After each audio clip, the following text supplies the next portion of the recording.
Quando Olivia Wallace tinha 28 anos, a vida dela desmoronou de uma vez. O pai, a mãe e o irmão morreram no mesmo acidente de carro, deixando para trás uma herança que ela jamais imaginou carregar. Ela era filha de um dos cirurgiões mais respeitados da Austrália, o Dr. Alexander Wallace, médico-chefe do Hospital de Alfred, em Melbourne. Cresceu em meio ao luxo, estudando nas melhores escolas, com o futuro cuidadosamente desenhado pelo pai. Mas nunca foi o que ele queria. Desde adolescente, o sonho de Olivia era ser atriz. Chegou a fazer teatro escondida. Até o dia em que o pai descobriu e destruiu o palco inteiro da escola, dizendo que uma Wallace não deveria se rebaixar a isso. A partir dali, a vida dela se tornou uma sequência de obediências silenciosas. Entrou em medicina apenas para agradar a família. Se formou, mas nunca sentiu que aquele jaleco branco pertencia a ela. E quando perdeu todos de uma vez, não sentiu apenas luto, sentiu alívio e culpa ao mesmo tempo. O velório foi discreto. Chovia e o vento cortava o ar do cemitério. Poucas pessoas sabiam como a família vivia de verdade. Do lado de fora, todos pareciam exemplos de sucesso. Por dentro, havia algo doentio naquela casa. Uma rigidez que sufocava qualquer liberdade. Alguns meses depois do enterro, Olivia recebeu uma ligação de um advogado. Ele explicou que ela herdaria todos os bens da família Wallace, inclusive uma fazenda isolada perto de Queensland. Era uma propriedade antiga, enorme, onde o pai costumava desaparecer por semanas, dizendo que era para descansar da cidade. Sem saber o que fazer da própria vida, Olivia decidiu ir para lá. Dizia a si mesma que precisava de paz, que queria escrever roteiros e talvez recomeçar. Mas no fundo, ela só queria fugir do hospital, dos olhares de pena e de tudo que lembrava o passado. A estrada até a fazenda era longa. A paisagem seca, o céu nublado e o som constante das cigarras tornavam o ar quase sufocante. Quando o portão enferrujado apareceu no meio da estrada de terra, com o nome Wallace Hill gravado numa placa antiga, um arrepio percorreu o corpo dela. Do outro lado do portão, um homem de aparência cansada observava em silêncio. Era o jardineiro, o Sr. Harris. Ele vinha uma vez por semana para cuidar do terreno. A senhora chegou então? Já era hora, disse ele com voz rouca. Olivia tentou sorrir. Morri! Pode me chamar de Olivia, por favor. Mas ele respondeu apenas, melhor não ficar andando por aí à noite. Essa casa tem lembranças que não gostam de ser acordadas. Ela não respondeu. Fingiu que não entendeu, mas aquele tom não parecia brincadeira. A casa era enorme, silenciosa e cheia de ecos. O piso rangia e o cheiro de madeira antiga tomava o ar.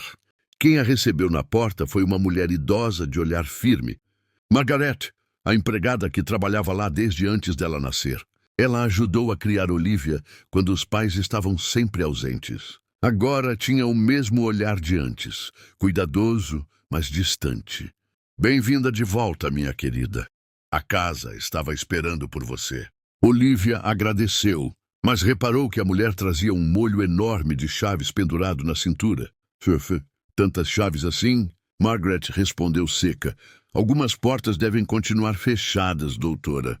Nas primeiras noites, Olivia não conseguiu dormir direito. Havia um silêncio estranho, um tipo de ruído que parecia se mover pelas paredes. De vez em quando, um sussurro baixo, uma voz distante que parecia chamar o nome dela. Às vezes, soava como um pedido de ajuda. Outras como alguém murmurando em agonia. Ela comentou com Margaret durante o café da manhã. Você já ouviu barulhos, tipo vozes? Margaret parou de mexer o açúcar e respondeu sem olhar para ela. Essa casa é antiga. Madeira estala, o vento passa pelos dutos. É só isso. Mas o tom de voz dela não soava convencido. Certa tarde, o jardineiro apareceu para podar o jardim e, antes de ir embora, disse algo que fez Olivia gelar. O seu pai também ouvia as vozes. Mandou trancar o porão por causa delas. Disse que o que ficou lá embaixo não devia ver a luz do dia. Ela perguntou onde ficava o tal porão. Ele apontou para o lado esquerdo da casa e foi embora sem olhar para trás. No mesmo dia, Olivia começou a procurar. Atrás de um armário pesado, encontrou uma porta trancada com várias fechaduras.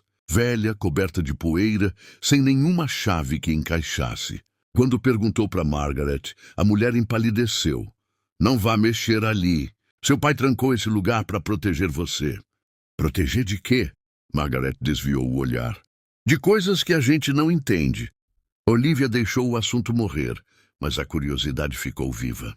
Dias depois, enquanto mexia nas gavetas do antigo escritório do pai, encontrou uma caixa de madeira com o nome Basement, escrito à mão. Dentro, um pequeno conjunto de chaves antigas. O coração dela acelerou. A cada clique metálico, um pedaço do passado se libertava. E quando a última tranca se abriu, o ar que veio de dentro era pesado, úmido, e tinha um cheiro que misturava ferro, poeira e algo que ela preferiu não nomear. Desceu devagar, iluminando o caminho com o celular. O chão estava coberto de marcas, e no centro havia uma mesa de cirurgia.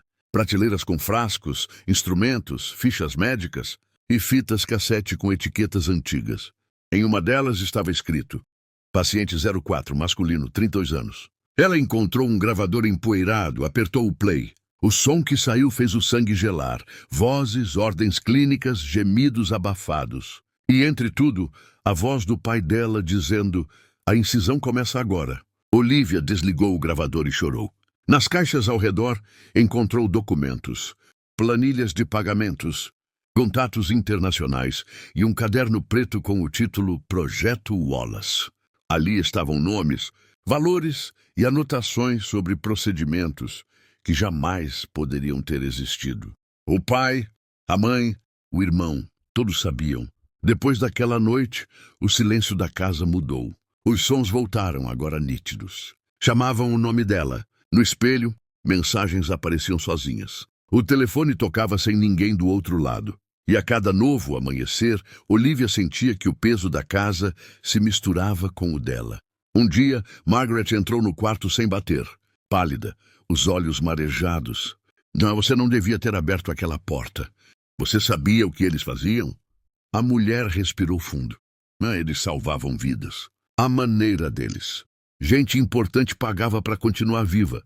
E seu pai fazia o que ninguém mais tinha coragem. Matando inocentes, Margaret. Ela ergueu o olhar firme. Nem todos eram inocentes. E agora é você quem precisa decidir se vai continuar o legado ou apagar a família inteira. No mesmo dia, a mulher desapareceu. O jardineiro foi encontrado sem vida no celeiro. E sobre a mesa do escritório havia uma fita nova com o rótulo Olivia, Iniciação. Quando ela ouviu, era a voz do pai novamente. Se você está vendo isso, é porque o sangue da família chamou. A gente não escolhe o que herda, minha filha. Só continua. A fita terminou com uma risada baixa. E, naquele momento, o telefone tocou. Ela atendeu. Uma voz masculina disse com naturalidade: Doutora Wallace, preciso de um transplante urgente. O pagamento é o mesmo. Olivia ficou parada, o olhar fixo no vazio. Do outro lado, a voz repetia: Doutora, está me ouvindo? Ouvia sim. Mas algo dentro dela já não era o mesmo. Dias depois, o portão da fazenda voltou a se fechar. A casa acendeu suas luzes como se nada tivesse acontecido. E no escritório, sobre o caderno preto, uma nova anotação foi feita com letra feminina. Paciente 01, feminino, 26 anos. A voz dela é calma, controlada. No telefone ela diz: Aqui é a doutora Wallace. Estou pronta. O som de uma caneta riscando o papel ecoa. Depois, silêncio. E assim, o que parecia ser apenas uma herança se revelou um legado que nunca morreu. Um ciclo que continuou na escuridão, passando de pai para filha. E lá, escondida entre as colinas de Queensland, a casa Wallace permanece viva, respirando, chamando o nome dela de tempos em tempos. Como se os fantasmas ainda esperassem pela próxima cirurgia. Se você chegou até aqui, dá aquela força, curta o vídeo e compartilha. Com um amigo que ama histórias sombrias.